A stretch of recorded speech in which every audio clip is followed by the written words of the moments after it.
តើសុបិនរបស់អ្នកគឺជាអ្វីក្នុងមួយឆាកជីវិតនេះតើអ្នកអាចនឹងឆ្លងចាប់សុបិនរបស់ខ្លួនបានដែរឬទេខ្ញុំដឹងច្បាស់ថា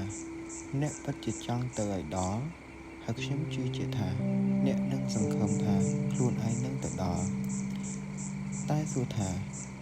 អ្នកប្រកាសជាទៅដល់មែនឬទេតើអ្នកមានការជឿជាក់កម្រិតណា1% 100%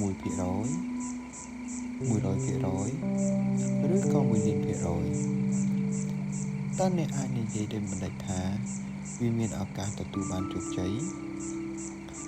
ឬវាបានត្រឹមតែជាសុបិនតើសុបិនរបស់អ្នកជាអ្វីមនុស្សភាគច្រើនដែលខ្ញុំស្គាល់សុទ្ធតែមានសុបិនរៀងៗខ្លួនខ្ញុំបានសាកសួរពីសុបិនរបស់មនុស្សរាប់រយរាប់ពាន់នាក់រួចមកហើយមានមនុស្សជាច្រើនពេញចិត្តនឹងឆ្លើយយ៉ាងល្អិតល្អន់លះស្វាហាប់តែមានពួកគេមួយចំនួនធំដែលស្ទាក់ស្ទើរនិយាយមិនសូវចេញហាក់ដូចជាខ្មាស់មិនហ៊ាននិយាយឲ្យលះច្បាស់អ្នកទាំងនោះមិនហ៊ានពិសោធន៍ពីក្តីសុបិនរបស់ខ្លួនមិនដឹងថាតើអ្នកដតីសើចចំអកពីសុបិននោះមិនដឹងថាខ្លួនឯងសុបិនអណ្ដែតអណ្ដូងខ្ពស់ទីលុយទៀបខ្ពស់យ៉ាងណាមិនដឹងថាតើសុបិននោះនឹងអាចទទួលជោគជ័យពិតមែនឬបានត្រឹមតែជាសុបិនដែលព្រមលិខិតកំណត់ឲ្យបរាជ័យតាំងពីដំបូងទីឬយ៉ាងណាមនុស្សភាគច្រើនមិនដឹងថា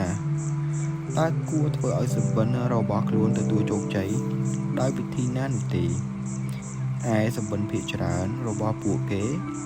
គឺការគិតបែបទូទៅថាគង់មានថ្ងៃមួយខ្ញុំនឹងធ្វើនេះធ្វើនោះឬថ្ងៃនេះខ្ញុំខ្លាំងនឹងខ្លាចជាបែបនេះបែបនោះតែគ្មានអ្នកណាដឹងតទៅសោះថាចេញពីចំណុចនេះទៅដល់ចំណុចនោះនឹងត្រូវធ្វើដំណើរទៅបានដោយរបៀបណានោះទេតើអ្នកជាមនុស្សម្នាក់ដូចអ្វីដែលខ្ញុំបានលើកឡើងមកនេះអ្នកច្បាស់ជាសប្បាយចិត្តត្រង់ថាអ្នកនៅមានសង្ឃឹម